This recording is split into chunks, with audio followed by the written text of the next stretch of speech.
নাহমাদুহু ওয়া নুসাল্লি আলা রাসূলিহিল কারীম আম্মা বা'দ।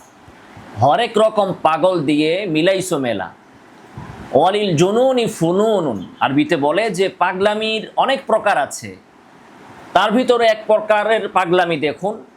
আপনারা সোশ্যাল মিডিয়াতে এক ব্যক্তিকে দেখতে পাচ্ছেন, সে খুবই লম্ফজম্ফ করছে।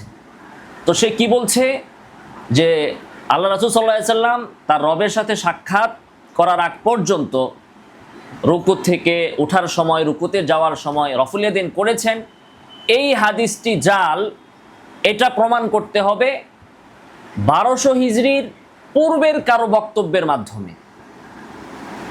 তাহলে সে প্রতিপক্ষকে বলে দিচ্ছে যে এই হাদিস যে জাল, এর পক্ষে বক্তব্য আনতে হবে 1200 হিজরির পূর্বের কারো বক্তব্য। কেন? 1200 হিজরির পরের কারো বক্তব্য হলে আমি সেটা নেব না। ভালো কথা, কিন্তু সে আবার একই আলোচনায় উসুল বলতেছে, 7টা আলোচনা করতেছে। এই সবগুলো আসলে এগুলো সমস্ত কিছুই তার জালিয়াতি। তারপরও সে যতটুকু বলছে অমুকের নামে তমুকের নামে, যাদের নাম সে নিচ্ছে খণ্ডিত আকারে বক্তব্য বিকৃত করে নানাভাবে। তো যদি মেনেও নেই, যাদের বক্তব্য সে আনছে প্রত্যেকের বক্তব্য সে আনছে 1200 হিজরির পরের লোকের। তো প্রতিপক্ষকে বলতেছে 1200 হিজরির আগের দলিল লাগবে, আর সে যা দিচ্ছে সব হচ্ছে 1200 হিজরির পরের লোকের। একই বাহাস বুঝে না, ইলমি আলোচনা বুঝে না, বাহাসের কোনো নীতিমালা বুঝে। জনগণকে তো ধোকা দেওয়াই যায়, চিৎকার একটা মারে 1200 হিজরির আগের কারো বক্তব্য লাগবে। তো তুমি আবার 1200 হিজরির পরের মধ্যে গেছো কেন? বলতেছে যে দেওবন্দ প্রতিষ্ঠা হওয়ার আগে কেউ এই হাদিসকে জাল বলেছে কিনা। ভালো কথা, হাদিসটা সহি, এটা প্রমাণ করতেছে কার বক্তব্যের মাধ্যমে? দেওবন্দের ছাত্র, দেওবন্দের উস্তাদদের মাধ্যমে। অথচ আজ পর্যন্ত দেওবন্দের আগের, দেওবন্দের পরের কোনো মুহাদ্দিস আজ পর্যন্ত এই হাদিসটিকে সহি বলেন নাই। এখন দেওবন্দীদের কিছু বক্তব্যকে সে বিকৃত করে কিছু উসুলকে সেই হাদিসের মধ্যে ফিট করে বলতেছে হাদিস সহি দেওবন্দীদের উসুল মোতাবেক। তো দেওবন্দীদের উসুল মোতাবেক যদি হাদিস সহি হয়, তাহলে দেওবন্দীরা স্পেসিফিক ভাবে যখন বলে দিয়েছে এই হাদিসটা মওজু, তাহলে সেটা কেন তুমি মানো না? একটা আম বক্তব্য আর একটা খাস বক্তব্য যদি সাংঘর্ষিক হয়, তাহলে কোনটা নিতে হবে? তুমি যখন দেওবন্দি উসুলে এসেছো, তো দেওবন্দ মাদ্রাসার একজনে নাকি বলেছে যে এই অমুক কিতাবে কোনো হাদিস আসলে সেটা সহি হয়ে যাবে, এটা তো একটা অস্পষ্ট কথা। কিন্তু স্পেসিফিকলি যখন দেওবন্দের উলামায়ে কেরাম বলে দিচ্ছেন এই হাদিসটা মওজু, তখন তুমি কেন মানতেছো না? তখন বলতেছো স্পেসিফিক ভাবে যখন বলছে হাদিসটা মওজু, তখন তুমি বলতেছো আমি দেওবন্দীদের কথা মানি না, 1200 হিজরির আগে যেতে হবে।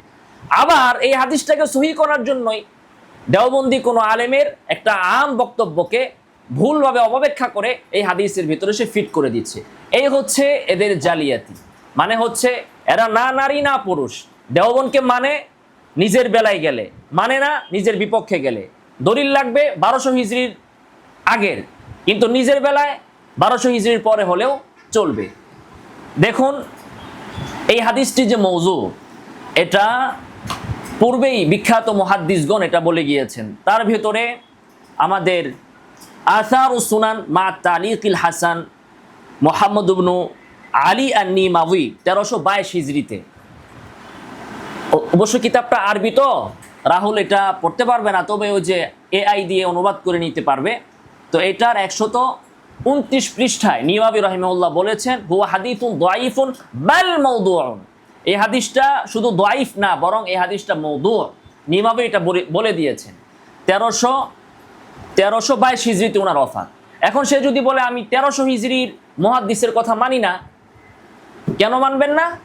কোথায় আছে, কোন সহিহ হাদিসে আছে যে 1300 হিজরির মুহাদ্দিসের কথা মানা যাবে না? আর আপনি যা মানবেন সে অনুযায়ী আমার দলিল দিতে হবে কেন? তো আপনি যদি 1300 হিজরির লোকের কথা না মানেন, তো আব্দুল হাই লাখনবীর বক্তব্য দিয়ে আপনি কেন দলিল দিচ্ছেন? আব্দুল হাই লাখনবীর ওফাত তো 1304-এ। তো 1304 ওলার বক্তব্য দিয়ে যদি আপনি দলিল দিতে পারেন, তাহলে 1322-এর ওলার বক্তব্য আপনি কেন নেবেন না? আর আব্দুল হাই লাখনবী তো হাদিসকে সহি বলেন নাই। আব্দুল হাই লাখনবী শুধু তার কিতাবে হাদিসটা আনছেন। সে বলতেছে, তার দাবি তো এনেছেন, এতেই সে বলতেছে যেহেতু আনছেন অতএব হাদিস সহি। তাহলে যিনি হাদিস এনে বইলা দিচ্ছেন হাদিস মওযু, সেটা আপনি কেন মানবেন না? যদি আপনি নাই মানেন 1200 হিজরির পরে কারো বক্তব্য, তো আব্দুল হাই লাখনউর বক্তব্য দিয়ে কেন দলিল দেন? তাহলে আপনি জফর আহমদ উসমানীর বক্তব্য দিয়ে কেন দলিল দেন? মাহমুদ হাসান গাঙ্গুহির বক্তব্য দিয়ে কেন দলিল দেন? যেহেতু সেগুলোকে আপনি দলিল মানছেন, এগুলোকে আপনার দলিল মানতে হবে। আর যদি না মানেন তাহলে কি আর করা যাবে? আবু জাহেলকে মানানো যায় নাই, আপনাকেও মানানো যাবে না।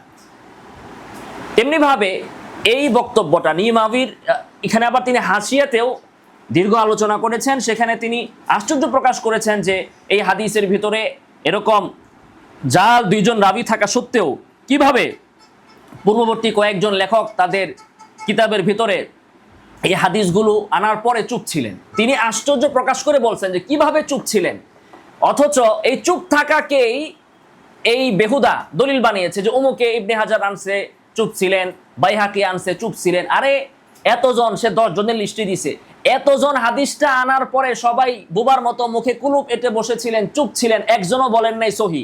যদি হাদিসের ভিতরে সমস্যা না থাকতো, ইবনে হাজার শত শত হাদিসকে তাসহিহ করেছেন, বাইহাকি অসংখ্য হাদিসকে তাসহিহ করেছেন, তো এই হাদিসটা যদি এরকম একেবারে সে বলতেছে টাটকা সহি হাদিস, এরকম যদি হয়ে থাকতো, তাহলে ইবনে হাজারের কি সমস্যা ছিল এটাকে সহি বলতে? কি সমস্যা ছিল এটাকে এই বাইহাকি সহি বলতে? এখন সে বলতেছে না 1200 হিজরির পরের লোক আমি মানি না। আরে 1200-1300 পরে, তুমি 1200 আর 1300 না, আজ পর্যন্ত 1400 1450 হিজরি পর্যন্ত একজন এটাকে সহি বলছে দেখাও না, একজন সহি বলছে দেখাও। আমি তো দেখাইলাম। তারপরে বাদলুল মাজহুদে সাহারানপুরি রহমতুল্লাহি আলাইহি তার এখানে এই বক্তব্য উল্লেখ করেছেন। এরপরে আমি দেখালাম যে মদিনা ইউনিভার্সিটি থেকে আল আহকামুল ফিকহিয়া আল্লাতী কিলা ফিহা আন-নাসখ, এই একটা গ্রন্থ, এইটা মদিনা ইউনিভার্সিটি থেকে এটা অনুমোদনকৃত রিসার্চ পিএইচডির গ্রন্থ। সেখানেও এটাকে দাইফ বা এটাকে মওযু হিসাবে সাব্যস্ত করা হয়েছে। তাহলে আমরা তো একাধিক অসংখ্য, তারপরে বর্তমান যুগের একজন প্রখ্যাত মুহাদ্দিস আব্দুল মতিন সাহেব, যিনি হাদিস তিরমিজির ব্যাখ্যা গ্রন্থ লিখেছেন, যে গ্রন্থ তিনি লিখেছেন এটা ব্রাদাররা হলে আলগাইতেও পারবে না মাথায়। তো এরকম মুহাদ্দিসরা তারা লিখেছেন যে হাদিসটা জাল। তো আমরা তো দেখাইলাম, এবার তুমি একজন দেখাও না, তুমি যে দলিল দিছো আল বাইয়িনাতু আলাল মুদ্দাই, এই হাদিস সহি করার দায়িত্ব তো আমাদের না, যে দলিল দিবে সে সহি করবে। দলিল দিতেছে সে, আর আমাদের কাছে সে এটার প্রমাণ চায়। এই হাদিস দ্বারা দলিল দিছে মুজাফফর বিন মুহসিন এবং বলছে সহি, তো সে প্রমাণ করবে যে পৃথিবীর কে এটাকে সহি বলছে, পৃথিবীর কে এটাকে সহি বলছে সে প্রমাণ করবে। তো ব্রাদার রাহুল হানাফিদের 7 উসুল নিয়ে আসছে। কেন 7 উসুল? আজ পর্যন্ত কোনো মুহাদ্দিস কি বলতে পারলো না যে এই হাদিসটা সহি? ইবনে হাজার তার কিতাবে আনলেন, কেন বললেন না সহি? বাইহাকি আনলেন, কেন বললেন না সহি? এই যে এতজন মুহাদ্দিস আইনা আইনা সবাই চুপ করে চলে গেলেন, কেন বললেন না সহি? যেহেতু হাদিসটা মওযু, এই জন্য তারা এটাকে সহি বলেন নাই। হাদিসের প্রথম অংশ সহি, শেষের অংশ মওযু, এই জন্য তারা এটাকে সহি বলেন নাই। এবং এই হাদিস দ্বারা বাইহাকি সহ কেউ ইস্তিদলাল করেন নাই এ কথার উপর যে এটা মানসুখ হয় নাই। তারা রফুল ইয়াদাইনের উপর এটা দিয়ে দলিল দিয়েছেন। তো সে যাই হোক, আমরা তো দেখাইলাম কয়েকটা গ্রন্থ থেকে, এবার তুমি একটা গ্রন্থ থেকে দেখাও না যে কেউ বলছে এটা সহি। চুপ থাকা তো দলিল না, চুপ থাকা কি দলিল নাকি? এখন কোনো সে যদি দলিল চায়, তাহলে সে যেটা দলিল চাবে ওইটার দলিল তো তাকে আগে দিতে হবে। সে যদি বলে আমি হাদিসটাকে মওযু মানবো, যদি 1200 হিজরির আগের কেউ বলে, তাহলে তাকে দলিল দিতে হবে কোন হাদিসের কিতাবে আছে যে কোনো হাদিস মওযু হওয়ার জন্য 1200 হিজরির আগের কাউকে বলতে হয়। সে যদি বলে যে দেওবন্দ মাদ্রাসা প্রতিষ্ঠা হওয়ার পরের কারো দলিল আমি নিব না, আগের হইতে হবে, তাহলে দেওবন্দ তাকে কেন এত চুলকাইতেছে? কোন মুহাদ্দিস এটা বলে গেছেন যে খবরদার, দেওবন্দ প্রতিষ্ঠা হওয়ার পরে কোন হাদিসকে কেউ যদি মওযু বলে এবং সেখানে মওযু রাবির উপস্থিতি পাওয়া যায়, তাহলে সেটা জাল হবে না?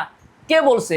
সে যে বিষয়ে দলিল চাবে, তো কেন সে ওই বিষয়ে দলিল চাইছে সেটা তো আগে তাকে দলিল দিয়ে প্রতিষ্ঠা করতে হবে। সে যদি দলিল দিতে পারে যে 1200 হিজরির পরে কারো বক্তব্য গ্রহণযোগ্য না, তাহলে আমরা তখন তার দলিলের জবাব দিব। আর গ্রহণযোগ্য যদি নাই হয়, তাহলে সে কেন সারাদিন বৈশা বৈশা 1200 হিজরির পরের দলিল দিচ্ছে? পারলে হিম্মত থাকলে একটা দলিল দেখাক না।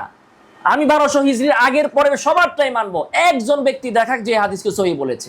আমরা তো দেখাইলাম, নিমামি রাহিমাহুল্লাহ এই হাদিসটিকে জাল বলেছেন, বাদলুল মাজহুদে সাহারানপুরি জাল বলেছেন, বর্তমান যুগের আব্দুল মতিন সাহেব জাল বলেছেন, মদিনা ইউনিভার্সিটি থেকে প্রকাশিত থিসিস গ্রন্থে এটাকে জাল বলা হয়েছে।